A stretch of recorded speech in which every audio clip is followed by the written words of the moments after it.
Bonjour à tous et bienvenue sur ma chaîne. Je m'appelle Solim, je suis une entrepreneur agricole passionnée du monde rural. Je construis des communautés rurales autour des cultures à forte valeur ajoutée afin de permettre à ces communautés d'améliorer leur niveau de vie. Vous êtes ici sur la chaîne des entrepreneurs qui impactent leur environnement. Je fais cette vidéo aujourd'hui pour répondre aux commentaires d'un abonné ou d'un ex-abonné, je peux dire. Cette personne m'avait laissé un message me disant qu'elle quittait la chaîne parce que j'aurais supprimé certains de ses messages ou bien commentaires. Bon, moi personnellement, jusqu'ici, je n'ai supprimé le message de personne. Si je laisse la barre des commentaires active, c'est que j'aimerais échanger avec vous et j'aime lire vos commentaires parce que j'apprends aussi des choses. Si je ne voulais pas de commentaires, je peux tout simplement, dans les paramètres de la chaîne, désactiver les commentaires. Vous voyez, donc je ne supprime le message de personne. Cette personne disait que si elle ne peut pas s'exprimer librement sur ma chaîne, alors elle préfère partir. Vous savez, nous sommes nombreux à utiliser les réseaux sociaux, mais nous ne connaissons pas les règles d'utilisation de ces derniers. On ne peut pas venir sur un réseau social et dire tout ce qu'on veut et s'exprimer comme on veut, n'importe comment. Il y a des règles. Sur YouTube, il y a certains mots qu'on n'utilise pas. Vous-même, vous voyez des créateurs de contenu, des fois, pour parler de certaines choses, ils utilisent des langages codés. Donc, il faut savoir que YouTube même a des algorithmes qui analysent nous-mêmes nos contenus et qui analysent aussi vos commentaires. Si YouTube voit que votre commentaire est déplacé, contient des mots qui ne sont pas du tout courtois, YouTube même peut supprimer votre message. Et vous ne pouvez pas venir aussi sur la chaîne d'une personne et dire que vous voulez vous exprimer librement, sans tenir compte de certaines choses. C'est vrai que depuis le début jusqu'à maintenant, je n'ai jamais supprimé un commentaire, mais si un jour je vois un commentaire que je juge déplacé, je peux le supprimer. C'est ma chaîne, je peux le faire, il n'y a pas un souci. Ceci dit, je vais quand même répondre à une question que cette personne a posée parce que j'ai jugé cette question pertinente et ce serait utile pour les promoteurs de ferme. Alors, elle a posé la question et ensuite, elle a relaté un certain nombre de faits. Je vais vous lire sa question et les faits aussi qu'elle a relatés. Alors, elle dit combien sont payés le personnel des fermes, c'est-à-dire les paysans qui sont sur les fermes, qui gardent les animaux, qui cultivent les champs, qui sont logés dans les fermes. Ça, c'est la question. Alors, elle nous explique un peu le contexte. J'ai 6 hectares dans un village dont j'ai 1000 pondeuses. J'ai mis un forage pour de l'eau, j'ai mis un panneau solaire, le Wi-Fi, j'ai placé 3 caméras pour suivre tout ce qui se passe sur la ferme car je ne suis pas au Togo. Il y a 2 personnes permanentes sur la ferme qui y sont logées. Une personne s'occupe des volailles et l'autre des porcs. Sachant qu'en dehors de leur salaire, ils ont droit au repas. Et si j'ai besoin qu'on cultive, je prends les gens d'ailleurs et ils sont payés. Le problème est que j'ai 2 voisins. L'un a 18 hectares, il a mis sur la ferme un jeune, sa femme et leurs 3 enfants. Ce jeune doit faire tous les jours un carré, tailler les arbres fruitiers, couper aussi les noix de palme pour faire l'huile rouge. Ce voisin vit en Suisse et il vient au Togo pour les vacances. Ramène tous les bidons d'huile rouge pour aller vendre à la diaspora en exploitant le jeune frère. Le deuxième voisin est un douanier. Emploie un vieux monsieur qu'il paye 35 000 francs CFA par mois. C'est de l'exploitation. Et mon petit frère me dit que même les ministres ont des fermes sur des hectares. Ils emploient des gens avec 25 000 francs comme salaire. C'est un scandale. C'est inacceptable. C'est méchant. Nous devons nous indigner et dénoncer cette manière d'exploitation. Moi, je débute le projet il y a juste 4 mois. Pour l'instant, mes employés touchent 50 000 francs. C'est le minimum. Si Dieu veut, ils verront leur salaire augmenter. Je leur ai promis que si le projet marche, je vais augmenter le salaire. Mon objectif est que plus tard, chacun peut avoir un salaire de 100 000 ou 150 000 francs. Tout est possible. Voilà donc le message de cette personne. Pour répondre à ce commentaire, je vais faire intervenir mes connaissances en gestion, puisque j'ai un diplôme universitaire en gestion. Donc, pour ce qui est de la comptabilité et des finances, j'en sais beaucoup de choses. Ici, on est en train de parler du salaire des employés de ferme, de ceux qui interviennent dans nos champs, des employés permanents que nous logeons sur les fermes.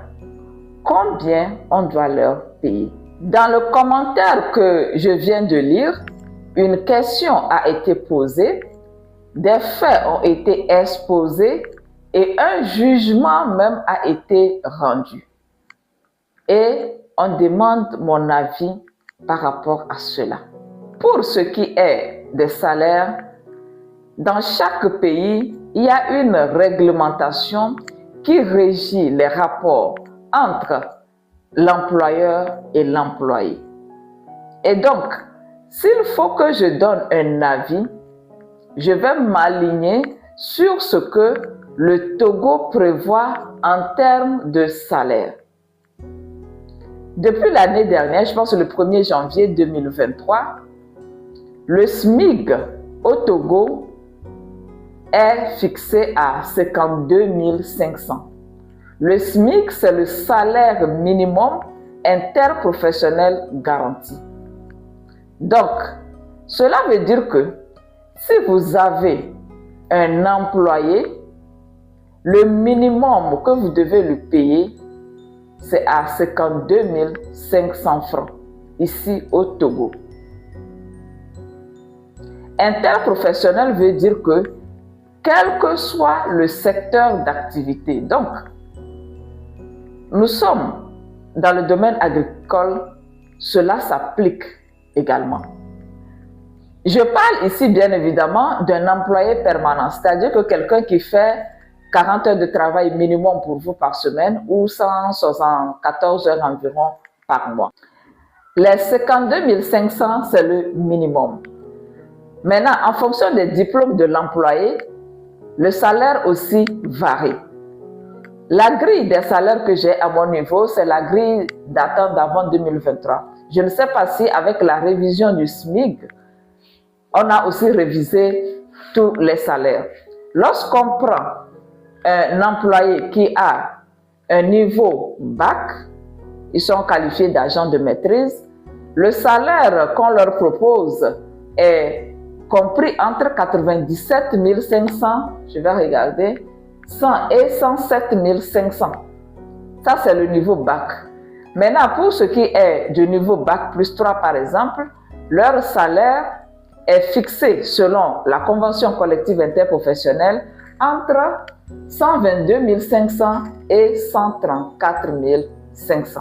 Voilà ce que la convention collective interprofessionnelle du Togo propose comme salaire de base pour les employés suivant leur diplôme.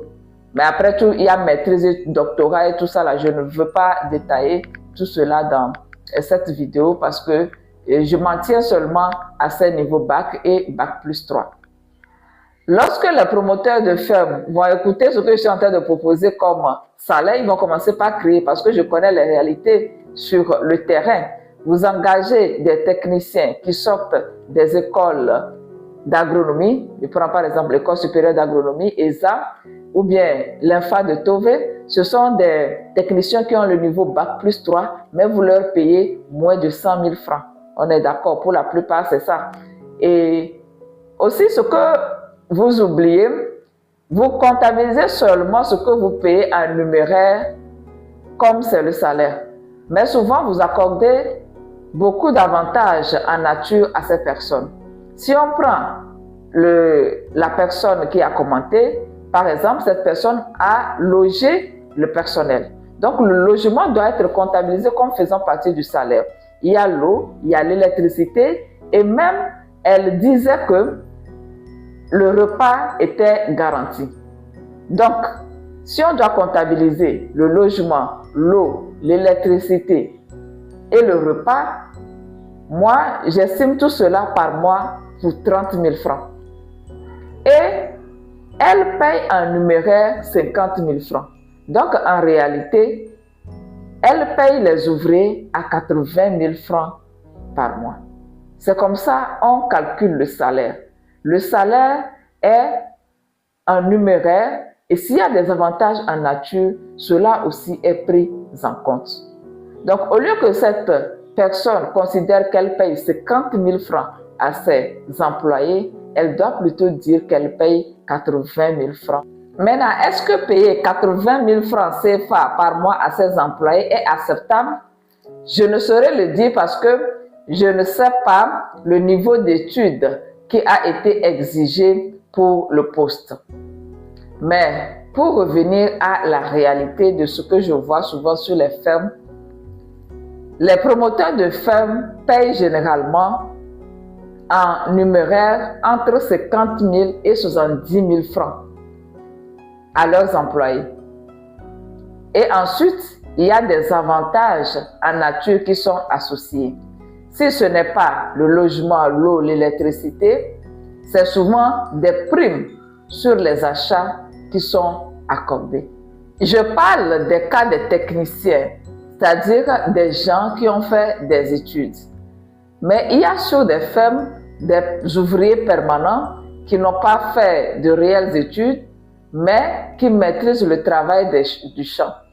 J'ai déjà vu sur des fermes des employés permanents qui sont payés à 30 000 francs le mois. Donc, dans le commentaire, la personne a précisé que les voisins, celui qui est en Suisse, le promoteur qui est en Suisse par exemple, paye 30 000 francs à son employé permanent et l'autre, le douanier, paye 35 000 francs. Je ne peux pas vraiment me prononcer sur le cas des voisins parce que je n'ai pas assez d'éléments pour apprécier par exemple les avantages en nature que ces promoteurs offrent à ses employés. L'abonné qui avait posé la question demandait de dénoncer ces promoteurs-là qui payent 30 000 ou 35 000 francs ou ces ministres qui payent 25 000 francs à leurs employés. Moi, je ne dénonce rien. Je ne dénonce rien. Chacun crée sa ferme, il fait comme il veut. Parce que ces personnes même à qui on paye 30 000, 35 000, 25 000 francs par mois, le plus souvent, ils sont contents de prendre cet argent.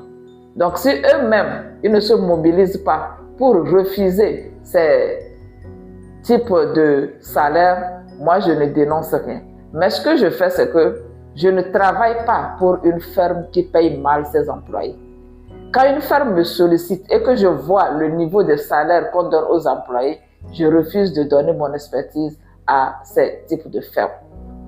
C'est moi ma façon de protester contre cela. Ces fermes qui payent mal les employés, ce sont souvent des fermes qui sont créées juste pour le plaisir, juste pour le fait de dire que oui, moi aussi j'ai créé une ferme. Parce qu'ils n'ont pas un plan de développement solide, ils n'ont pas une vision. Ils ne sont pas là pour créer de la richesse. Ces promoteurs, par exemple, ils ne gagnent rien de ces fermes. Le salaire même qu'ils payent aux employés, c'est de l'argent qu'ils prennent de leur propre poche pour leur payer. Parce qu'à la fin, quand on fait le bilan, on voit que la ferme même n'a pas produit du résultat. Normalement, c'est ce que la ferme a produit, c'est ça qu'on doit vendre et avec l'argent gagné, on paye les salaires, on paye les charges et le promoteur aussi devrait avoir sa part. Mais pour ces fermes-là, on injecte de l'argent et ce qu'on gagne même est inférieur aux dépenses effectuées. Je ne dénonce pas parce que ce n'est pas comme si ces exploitants agricoles ou bien ces promoteurs de fermes sont en train de s'enrichir sur le dos des employés. Maintenant, pour ce qui est des ouvriers occasionnels, le prix de leur prestation est déterminé à l'avance. Ils sont payés en fonction de la superficie sur laquelle ils ont travaillé. Donc ici, par exemple, les gens travaillent sur les carrés. Le carré ici, c'est 625 mètres carrés, donc 25 mètres de chaque côté. Quand on va par exemple dans la région maritime, le carré est autour de 500 mètres carrés. Donc il faut comprendre ces spécificités-là pour pouvoir fixer les prix. Si on prend le sarclage ici actuellement c'est à 1500 francs le carré. Donc si un ouvrier occasionnel vient chez toi, tu mesures et en fonction de la superficie qu'il fait, il est payé. S'il fait 2 carrés, ça lui fait 3000 francs. S'il fait 3 carrés, ça lui fait 4500. C'est comme ça on paye. Maintenant, les prix aussi sont différents en fonction de l'activité. Si c'est le sarclage, le prix est différent. Si c'est les buts qu'il faut faire, le prix est différent. Si c'est le semis qu'il faut faire, le prix est différent. Si c'est le planting qu'il faut faire, le prix est différent. Donc, c'est ce que je peux dire pour répondre à ce commentaire.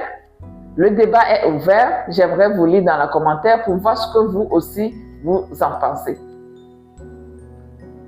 Je vous donne donc rendez-vous dans quelques jours pour une nouvelle vidéo. Merci d'avoir suivi. Merci pour vos abonnements. Merci pour vos commentaires. Et d'ici là, prenez bien soin de vous et portez-vous bien. Au revoir.